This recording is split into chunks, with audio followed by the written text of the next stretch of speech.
പ്രിയപ്പെട്ടവരെ, ഒന്ന് തൃശ്ശൂരേക്ക് പോകണം. അവിടെ ടച്ചിങ്സ് നൽകാത്തതിന്റെ പേരിൽ ബാർ ജീവനക്കാരനെ കുത്തിക്കൊന്ന വാർത്തയിലേക്കാണ്.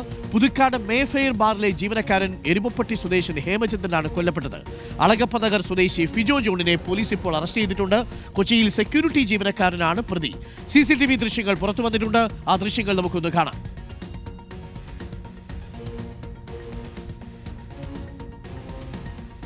ജെയ്സൺ, ദൃശ്യങ്ങളിൽ തന്നെ അത് കാണാം. അയാൾ ഒന്നും ചെയ്യുന്നില്ല. പാവം മനുഷ്യൻ അത് പൂട്ടാൻ ശ്രമിക്കുകയാണ് ഹേമേന്ദ്രൻ. ആ സമയത്ത് കാത്തു നിൽക്കുന്ന ഫിജോ ഒരൊറ്റ കുത്തി സ്ഥലത്ത് നിന്ന് പോവാണ്. ഒരൊറ്റ കുത്തേ കുത്തിയിട്ടുള്ളെന്ന് തോന്നുന്നു അല്ലേ? ആ കുത്തിൽ തന്നെ ഈ ജീവനക്കാരൻ അവന് പരിക്കേൽക്കുകയാണ്. തുടർന്ന് ആ പരിക്കിൽ മരണം സംഭവിക്കുന്നു അല്ലേ? ആ സമയത്ത് നടന്നു പോകാൻ ശ്രമിക്കുന്നുണ്ട് ഹേമചന്ദ്രൻ. പക്ഷേ കുറച്ചു ദൂരം ചെല്ലുമ്പോഴേക്കും കുഴഞ്ഞു വീണു എന്ന് തോന്നുന്നു അല്ലേ ജെയ്സൺ? അരുൺകുമാർ, ഒറ്റ കുത്തിൽ, അതും കഴുത്തിനാണ് കുത്ത്. അതോടുകൂടി ഹേമേന്ദ്രൻ്റെ മരണം സംഭവിക്കുകയാണ്. ഇന്നലെ എന്താണ് ഈ ബാറിൽ സംഭവിച്ചതെന്ന് സംബന്ധിച്ച് ഇപ്പോൾ ഫ്രാൻസ് ചേട്ടത്തെ സെക്യൂരിറ്റി ജീവനക്കാരുണ്ട്. അദ്ദേഹം നമ്മോട് പറയും. എപ്പോഴാണ് ഈ സംഭവത്തിന് തുടക്കം?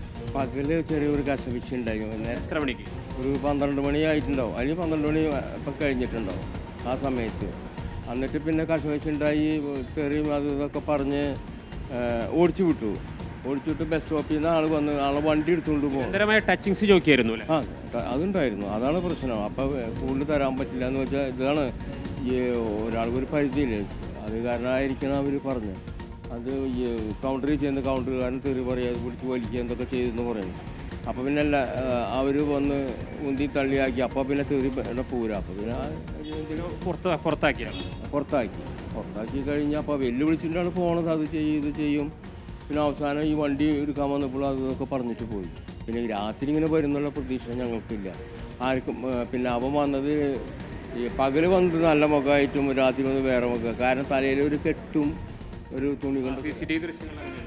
അത് തന്നെ അത് തന്നെ പെട്ടെന്ന് ഇവിടെ കണ്ടവർക്കാർക്കും മനസ്സിലായില്ല. ഞങ്ങളുടെ ഷാപ്പ് വരെ മനസ്സിലായിട്ടില്ല അത്. അപ്പോൾ അത് ശ്രദ്ധിച്ചില്ല. എല്ലാവരും പോവുകയും ചെയ്തു. ഈ ലാസ്റ്റ് അങ്ങോട്ട് പോയി പുറത്തേക്ക് കിടന്നു. ആൾ ചായ കുടിച്ച് കഴിഞ്ഞിട്ട് എന്നിട്ട് കോട്ടേഴ്സിൽ പോയി. പക്ഷേ ആൾ വെള്ളക്കുപ്പി ഇവിടുന്ന് കൊണ്ടുപോയത് വെള്ളം എടുക്കാൻ മറന്നു.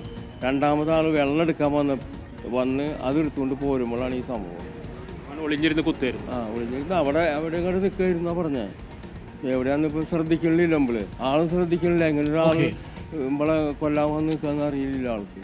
അതോടുകൂടിയാണ്. അരുൺകുമാറെ, ഒരു കാര്യം എന്ന് പറയുന്നത്, ഈ വഴിക്കാണ് ഏകദേശം 12 മണിയോടുകൂടി ഫിജോ ജോൺ ഈ ബാറിലേക്ക് കടക്കുന്നത്. അകത്ത് കയറുന്നു. ബാറ് താഴെയാണ്. ഈ വഴി കടന്ന് ബാറിലേക്ക് കിടക്കുന്നു. ബാറിൽ നിന്ന് മദ്യം ആവശ്യപ്പെടുന്നു. അത് മദ്യം വാങ്ങിക്കുന്നു. തുടർച്ച 8 തവണ ടച്ചിങ്സ് ചോദിച്ചു. അതോടുകൂടി ഒരു സ്ഥാപനം, ഒരു ബാറിൽ ഒരു പരിധി ഉണ്ടെന്നാണ് അദ്ദേഹം തന്നെ പറയുന്നത്. ഒരു ലിമിറ്റ് കഴിയുന്നതോടുകൂടി ബാർ ജീവനക്കാർ പറയുന്നു അത് നൽകാനാകില്ല എന്ന് പറയുന്നു. അതോടുകൂടി തർക്കമാകുന്നു, വഴക്കാവുന്നു, തമ്മിൽ തല്ലാവുന്നു. അതിനുശേഷം ഇയാളെ ഇവിടെ നിന്ന് പുറത്തേക്ക് കൊണ്ടുപോയി ഈ ദേശീയപാതയുടെ, അദ്ദേഹം പറഞ്ഞ പ്രകാരമാണെങ്കിൽ ദേശീയപാതയുടെ ഓപ്പോസിറ്റുള്ള ബസ് സ്റ്റോപ്പിൽ അദ്ദേഹം കുറച്ചു നേരം നിൽക്കുന്നു. അതിനുശേഷം അവിടെ നിന്ന് വീണ്ടും പാഞ്ഞെടുത്ത് അയാൾ ബൈക്കിലാണ് വന്നിരുന്നത്. ആ ബൈക്കിൽ എടുത്തുകൊണ്ട് പോകുന്നു. പിന്നീട് തൃശ്ശൂർക്ക് പോകുന്നു. തൃശ്ശൂർ വെച്ച് വീണ്ടും മദ്യപിക്കുന്നു. ഒരു കത്തി വാങ്ങുന്നു. അതിനുശേഷം അദ്ദേഹം ഇപ്പുറത്തുള്ള ഗേറ്റിലേക്ക് എത്തി കാത്തു നിൽക്കുകയാണ് ചെയ്തത്. ഹേമേന്ദ്രൻ വരുന്നതും കാത്തു നിൽക്കുകയാണ് ചെയ്തത്.